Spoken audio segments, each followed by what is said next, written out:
एक शख्स दरख्त के नीचे सो रहा था। अचानक इसने देखा कि बिच्छू इसकी तरफ आ रहा है, तो वो थोड़ा पीछे हट गया। बिच्छू इसके पास से ऐसे गुजरा जैसे किसी काम से जा रहा हो। इसने सोचा, अजीब बात है कि मुझे कुछ कहे बगैर ये आगे कैसे चला गया। उसने बिच्छू का पीछा करना शुरू कर दिया। आगे गया तो दरिया आ गया। बिच्छू दरिया के किनारे ऐसे खड़ा था जैसे किसी कश्ती का इंतजार कर रहा हो। थोड़ी देर बाद एक पानी पर तैरता हुआ पत्ता आया और इसके पास आके रुक गया। बिच्छू इस पर सवार हुआ और पत्ता आगे चल पड़ा। उस शख्स ने दरिया में छलांग लगाई और बिच्छू के पीछे पीछे तैरने लगा।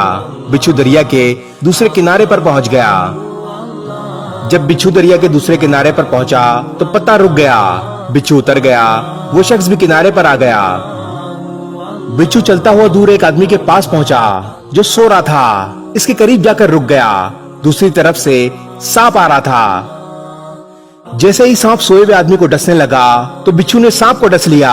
यूं सांप मर गया और बिच्छू आगे चला गया। वो शख्स जो बिच्छू के पीछे यहां तक पहुंचा था, उसे सोए हुए आदमी के पांव पकड़ लिए। वो जाग गया तो उसे कहने लगा, आप तो बहुत बड़े बुजुर्ग हैं। उसने पूछा, क्यों, क्या हुआ? फिर उसने उसे सारा वाकया सुनाया।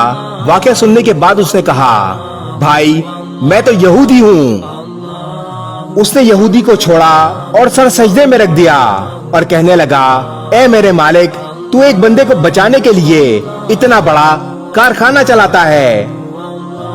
मैं दिन रात खामख्वाह परेशान होता हूँ। तू मेरे बारे में इससे भी बेहतर कर रहा होगा। अगर हमारी आंखें खोल दी जाएं कि अल्लाह हमारे साथ क्या मामलात कर रहा है और कहां कहां से हमारी मदद कर रहा है, तो हम कभी भी सर सजदे से ना उठाएं। ऐ बंदे, तू क्यों परेशान है? तेरी तकदीर में जो लिख दिया गया है उस पर राजी रह। तेरा रब बेहतर फैसला करने वाला है। बता दो मेरी मुसीबतों को, मेरा अल्लाह कितना बड़ा है। जो मुसीबत पहुंची है मुझ पर, उसमें भी मेरा ही भला है। इस वीडियो को शेयर जरूर करें। हो सकता है आपके एक शेयर से ये बात किसी के दिल में उतर जाए।